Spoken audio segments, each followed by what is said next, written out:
नमस्कार, मी डॉक्टर प्रतिभा. आज आपण एका धोकादायक व्हायरसविषयी बोलणार आहोत, तो म्हणजे इबोला व्हायरस. या व्हायरसचं नाव ऐकलं तरी लोकांना भीती वाटू लागते, कारण की या व्हायरसमुळे बऱ्याचदा लोकांचा मृत्यूही होतो. आता या व्हायरसची कारणे काय आहेत, लक्षणे काय आहेत आणि त्याच्यापासून आपण आपलं संरक्षण कसं करावं, ह्या सगळ्या गोष्टींबद्दल आपण आजच्या या व्हिडिओमध्ये बोलणार आहोत. आता इबोला म्हणजे काय हे आपण जाणून घेऊया. तर इबोला हा अत्यंत गंभीर आणि संसर्गजन्य आजार आहे. तर हा आजार इबोला व्हायरसमुळे होतो. इबोला हा व्हायरस 1976 साली आफ्रिका खंडातील काँगो शहराजवळील इबोला नदीजवळ आढळला. त्याच्यामुळे ह्या आजाराला इबोला हे नाव देण्यात आले. हा इबोला व्हायरस शरीरात गेल्यानंतर रोगप्रतिकारक शक्तीवर हल्ला करतो आणि इतर अवयवांवर परिणाम करतो. तर हा व्हायरस पसरतो कसा? तर हा व्हायरस संक्रमित व्यक्तीच्या द्रवातून पसरतो.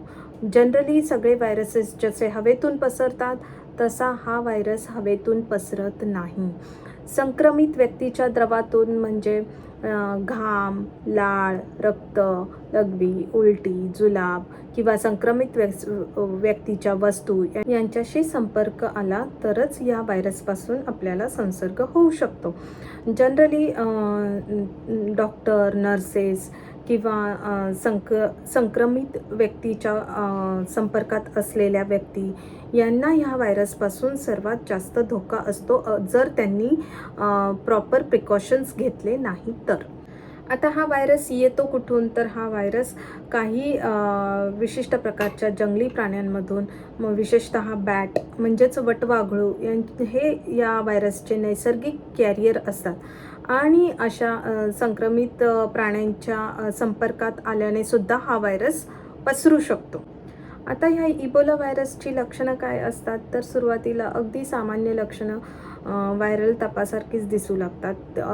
अंगदुखी, त्याच्यानंतर तीव्र स्वरूपाची डोकेदुखी, ताप येणे, थकवा जाणवणे, ही लक्षणं सुरुवातीला दिसतात. जेव्हा आजार गंभीर स्वरूपात उतरतो तेव्हा उलट्या होणे, जुलाब होणे, शरीरावर लालसर पुरळ येणे, त्याच्यानंतर शरीरातील काही भागांमधून रक्तस्राव होणे, अशा प्रकारची लक्षणं जेव्हा आजार तीव्र स्वरूपाचा होतो तेव्हा दिसू लागतात. आता ह्या इबोला व्हायरसचं निदान कसं करायचं? तर फक्त ताप किंवा इतर लक्षणांवरून इबोला हे निश्चित सांगता येत नाही. त्याच्यासाठी काही विशिष्ट प्रकारच्या लॅब टेस्ट उपलब्ध आहेत. ते म्हणजे RT-PCR, अँटीजन डिटेक्शन टेस्ट, त्याच्यानंतर अँटीबॉडी टेस्ट आणि महत्त्वाची गोष्ट म्हणजे सामान्यतः प्रत्येक तापासाठी इबोला टेस्ट करायची गरज नसते.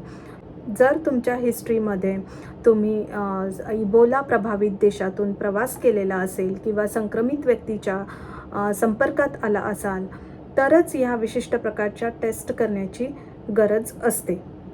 इबोला व्हायरससाठी कोणत्या प्रकारच्या उपचार उपलब्ध आहेत?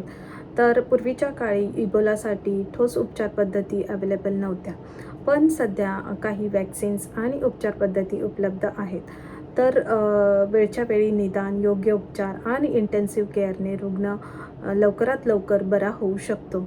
आणि संक्रमित रुग्णांना वेळच्या वेळी आयसोलेट करणे म्हणजेच एखाद्या वेगळ्या विशिष्ट जागी नेऊन ठेवणे आणि त्यांच्यापासून होणारा संसर्ग टाळणे हाही एक उपाय इतरांना संसर्ग होऊ नये म्हणून केला जातो. आता ह्या इबोलापासून बचाव कसा करायचा?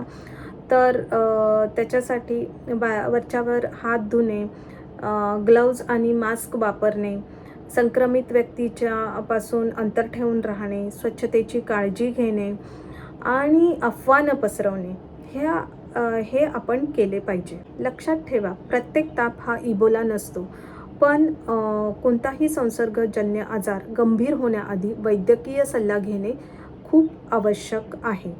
आणि ही माहिती तुम्हाला आवडली असेल तर व्हिडिओला लाईक करा, शेअर करा, सबस्क्राईब करा. मी डॉक्टर प्रतिभा. पुन्हा भेटूया अशाच आरोग्यविषयक माहितीसोबत. थँक्यू.